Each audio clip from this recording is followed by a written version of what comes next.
Hi everyone, welcome back to Pierce the Heart Lessons from my home studio. I'm really glad you joined me tonight. I really look forward to the Wednesday nights lately. It's great to have your company. So tonight we're going to be doing a landscape mountain view. This is a very good beginner drawing subject. But before we start that, I want to talk to you about values. Now, it's not values like good or bad behavior, etc. Value is a glossary term that artists use, and it means darks and lights. So when I was preparing for tonight's class, I did a few thumbnail sketches. And thumbnail sketches can be even smaller than this. You can do like 20 on a page when you're trying out different subjects, different compositions, and it helps you decide what will make a good drawing, what will make a good composition, what will be dynamic and interesting, and it'll also help you determine if you want to do it. You have to really love what you're doing because you're going to be spending a lot of time on it. So I tried a couple of different things for tonight's class, and I decided on this one. But I wanted to show you this one first before we got started and while we're waiting for people to join us. So this is a mountain range that was a color photograph, and it was made into a black and white photograph. Now, you can do this on your phones. When I was young, we could not do that. We had to take black and white. We had to take black and white film, or and you had to take the pictures and send them away from the store, and wait a week to get them back. Or if you were lucky enough to be in a photography class in high school, you could make your own prints. And I can't believe that now everything is right on our phone in our hand. But I'd like you to practice taking some color photographs and turning them into the grayscale and the black and white scale, and learn about the values. So the different colors will have different values. For example, this mountain, this is covered in snow. So this shadow is light blue in color. So the value of this, the darker lights, will be very, very light. And these pine trees in the foreground are dark spruce green, so they have a dark value. This is a fun exercise to do, and I'd like you to try to do it if you can. It's kind of your homework. And I have 1, 2, 3, 4, 5 values in this drawing. On top, I did a quick value chart for you. And for those of you who are not beginners, you will see that there are value charts going up to 50 different shades. And since we're just beginning, I'd like you just to think about 5. And over here is an example of the different darks and lights you can get with a number 2 pencil. So you really can't get too dark, but you can get very light. So if you're beginning and you only have number 2 pencils around, that's fine. You can do this. But if you wanted to get as dark a dark as I have here, then you would need a 6B pencil or a black colored pencil. While we're waiting for a couple more people to join, I'd like to talk to you about the pencils. So you've probably seen these in the art store and looked at the whole aisle and gotten very overwhelmed. Oh my gosh, what do I buy? And it's hard to find somebody to help you, like, okay, I'm taking a class and it's saying, you know, get these pencils, and it's like, oh. So I'm going to simplify it for you. So B means soft, and the H means hard, and HB is in the middle. I like to start beginners out with 6 pencils. A 2H, a 4H, and a 6H. a 2B, a 4B, and a 6B. And an HB is in the middle, and that is your number 2 pencil. Okay? And you can get a lot of bang out of these pencils. And I have a handful here to show you. So this value, I can use my number 2 pencil and just go very, very lightly. But I can also say, that looks like a number 4 pencil. And I can pick my number 4 pencil and I can sketch in my value without worrying about my pressure or giving it a thought. It'll give me the exact value. So let's get started. Okay. Take this away. So when we're doing beginner landscape drawing, the first thing we're thinking of is our land masses, our hills, etc. Put this down. I'm going to draw dark as usual, but you will be drawing lightly. Okay, so you're observing your landscape, or you're looking at your photograph. You say, okay, where are those land masses? I'm going to start from the road that's in my work. And the road brings us nicely into our world. So I'm going to draw. Sorry, I gotta get the angle at this. It's hard to get the angle at the easel. Easier when it's on your lap. Okay.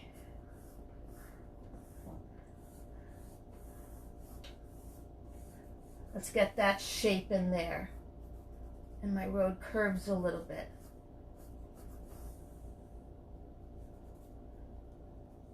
I have a hill here that meets my road. And then this hill continues. We're not going to worry about the foreground now. We're just going to lay in our lines, find our locations, proportions, and our shapes. So this hill begins over here, goes this way, and it curves up. Where does it end? About halfway. And this is how all the greats start their landscape paintings. And you want to keep it simple, especially if you're painting, because all the details are going to get covered up by the paint anyway. All right, so, and I also have a land mass here. Let's talk about the mountains. They're a great subject. They are triangular and pointy, and they have great shadows, so they're a great way to learn how to shade. I'm going to start at my mountain peak. It's in the center. And I'm following the contour of that mountain peak. I'm looking at where the line goes, the angle.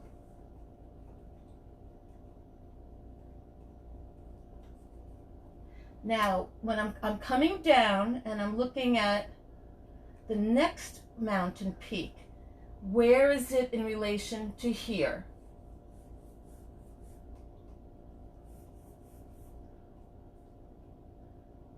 So I've just found the location and the right height. It angles down. Where is this peak in relation to this one? And what's fun about mountain drawing is you can be very craggy. Your line doesn't have to be perfectly straight, and the craggier the better. Also, when you're doing landscape painting, you want to keep your eye on the distance on the side of your paper, especially if you're copying something. How high are we here, here, here, here, and here? And do I have the right amount of sky? So I'm happy with these proportions and my locations.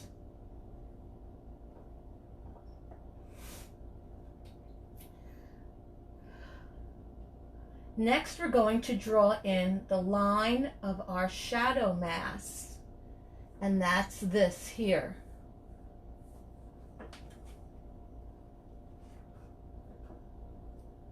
So I'm looking at my subject, glancing down just a little bit at my page.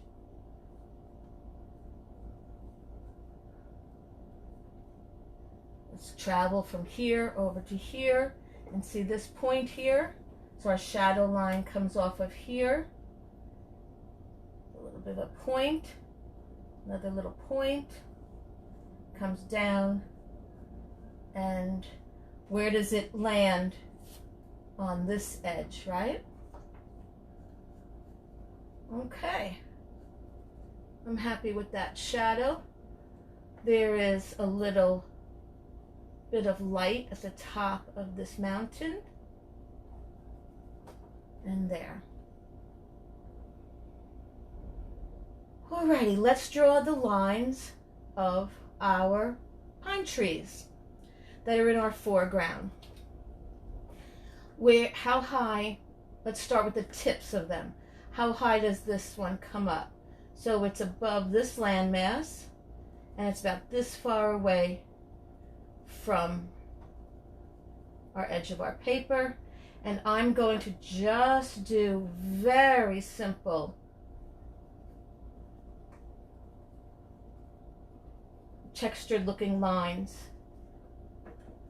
on going to the outline of this tree. So this pine tree is coming in front of it a bit.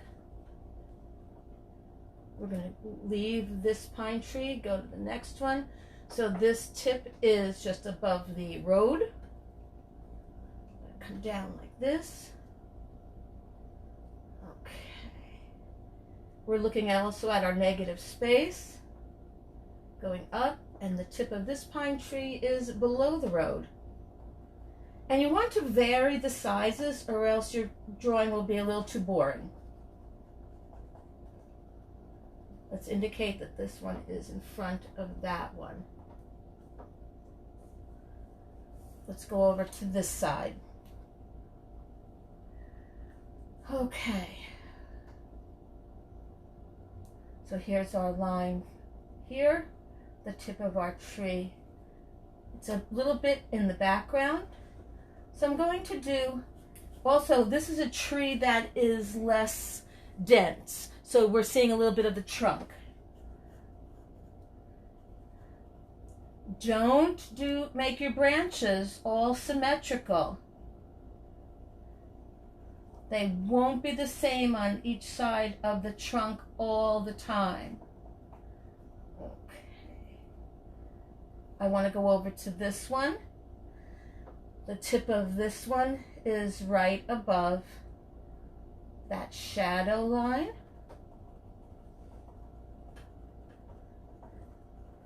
And this is when, if you've had a lot of coffee or soda, it's okay. Nervous texture drawing. Now I'm just going to go to the mass. I don't want to get involved with the detail yet. This tree will, the mass of this tree will come down to here. And then there's a little guy next to that one, and a slightly smaller one next to that one. Now, I don't know if I drew these dark enough. I'm so in the habit of drawing lightly to begin. Let's make that a little darker to make sure you can see it. Also, a mountain with snow on it, you will see some of the rock showing through the snow and that makes for a more interesting drawing. So I'm going to find those craggy areas. I'm looking up here. Again, this is the fun part. No one's going to know if your rock isn't perfect or exact unless you're doing a scientific drawing, and you just enjoy it. A little bit of rock showing there. Now you don't want to put too many of these in, because then it will just look too uniform and not interesting. Looking at this guy.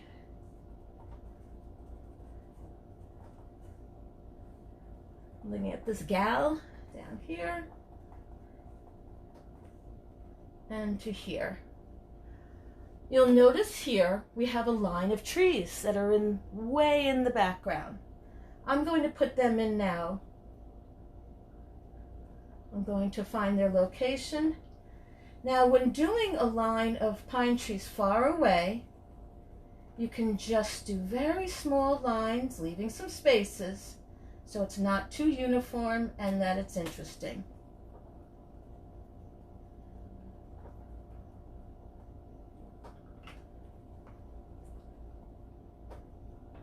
So that all of a sudden gives you a feeling of depth, right?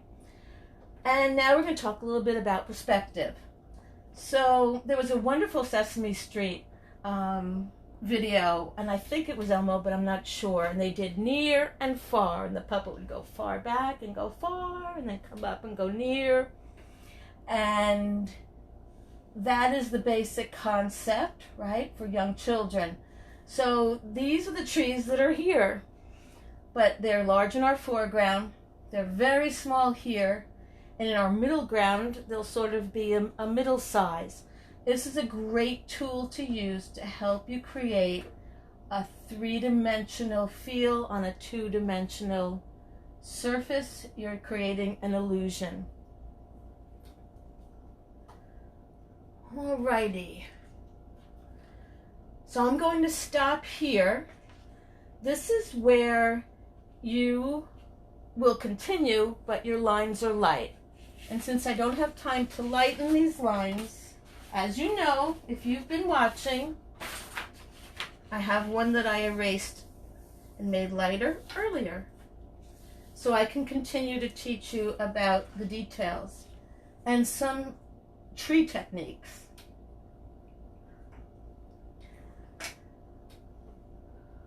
Alrighty.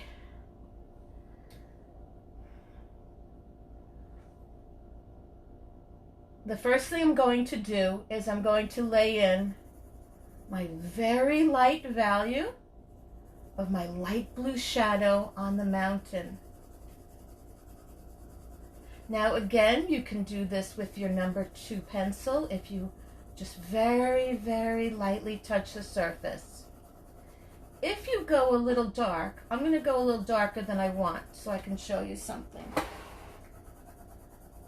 The kneaded eraser is a wonderful eraser to quickly remove a value and bring you to a lighter value.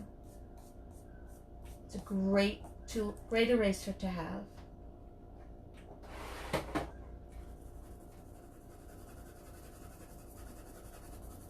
I'm also having my hand like this with the natural curve of my hand. It gives us the natural curve of that mountain.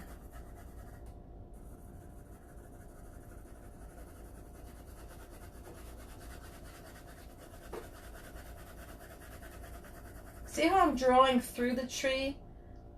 I'm not too concerned about that right now.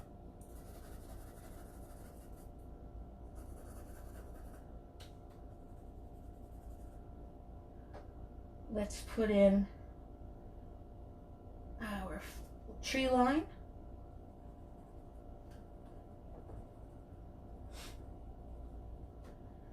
So you have linear perspective and you have size perspective.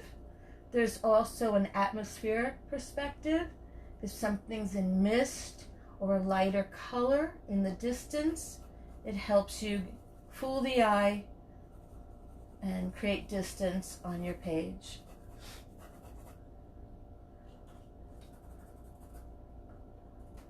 do a couple of craggies.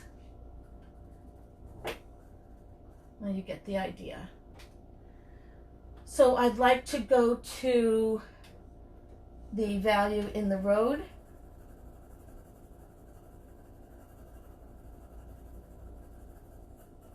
Roads are a great way, I think I mentioned it before, to pull your viewer into your subject. Now for the pine trees, I'm going to do this very quick. Little line at the top. I'm not going to always be symmetrical, but I'm just doing strokes back and forth. There are several different strokes you can do when doing foliage, when drawing foliage. So I'm going to do that. I want to show you a couple of techniques with these trees.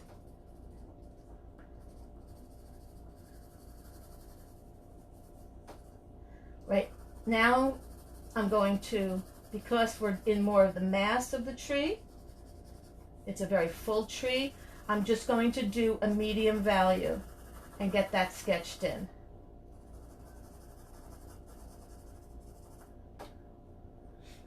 You can also do the contour of the trees if it's an interesting shape. It's okay to have some lines as well.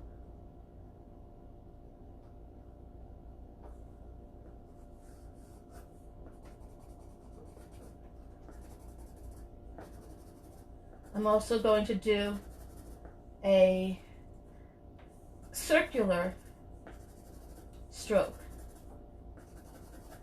We just want to get those in. This is just a sketch. And this guy, I'm going to do this very light in a medium value. Going to do the tip though. The tips are so fun. So look carefully at your subject.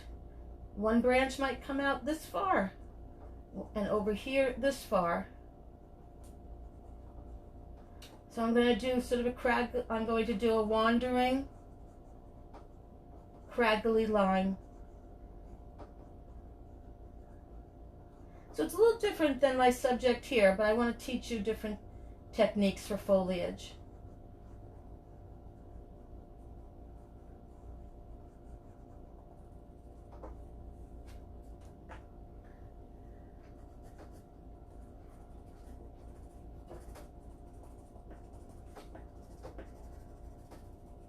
Again, we have this tree that's not as dense as the others, so we can have fun looking at those branches, seeing individual branches, their different shapes.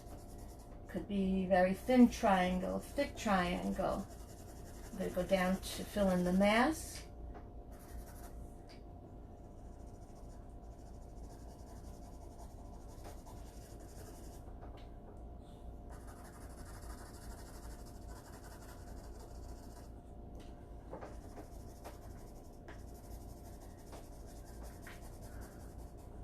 You also want to consider where your light source is.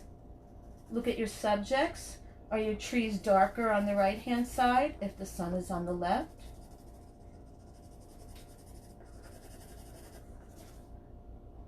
Don't forget this little guy back here.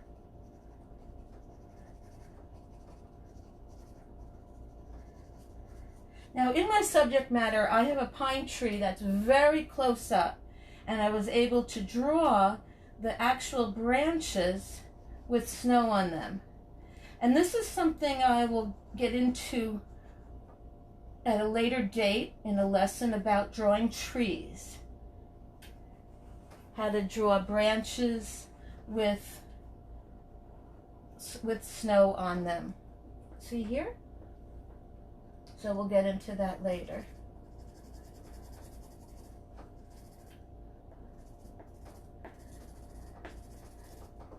If you have trees with snow on them, you can do You will drive yourself crazy trying to draw all the little blobs of snow. So I really like to take a pencil eraser or any kind of eraser and then begin. It'll be easier with regular pencil to erase than what I have here because I'm using a black colored pencil tonight. But you can do a medium value and then go into it with your eraser to make areas of snow. So here we have a middle ground, and it's literally like just simple lines to indicate that hilltop of trees. And I'm going to make lines, and I don't want to make them uniform.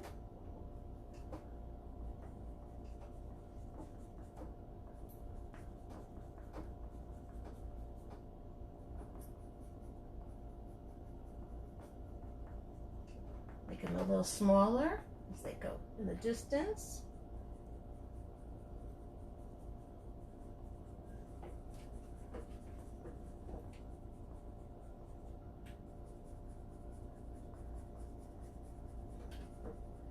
And because this part of my hilltop is in shadow, I have darker lines for the trees.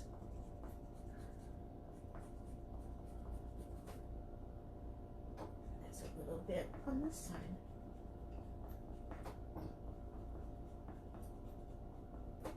You could spend hours on your trees.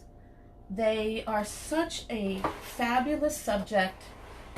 It's great to learn the structure because not all pine trees are the same. So you want to look at, do the branches angle up?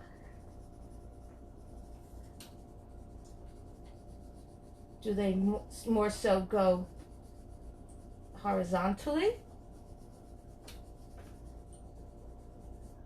Are they narrow? Are they wide?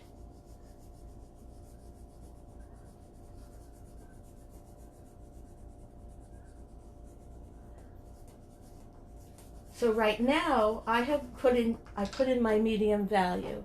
I'm going to go back in with where I see my darks. So most of my darks are on my right because my sun light source is here because the sun is hitting here, correct?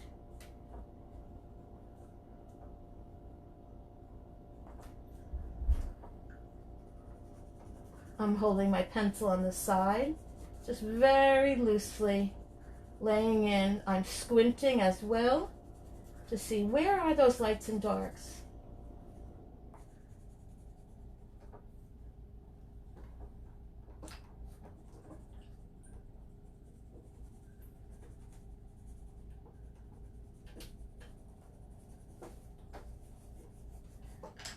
And lastly, before we wrap up, I just want to talk to you about composition for a second. It's a good thing to have this corner different from this corner. So I left a tree out of here and I brought my trees to here. It makes for a better composition. I also have this tree higher than this tree. If they were all the same, it would be rather boring.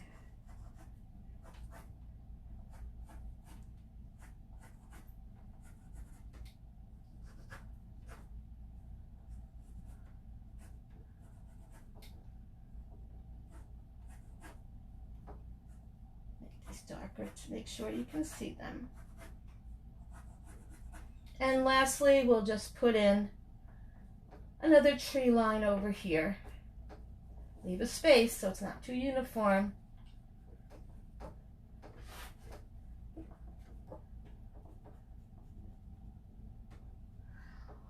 Alrighty, well, it's time to sign our work. Don't forget to date it.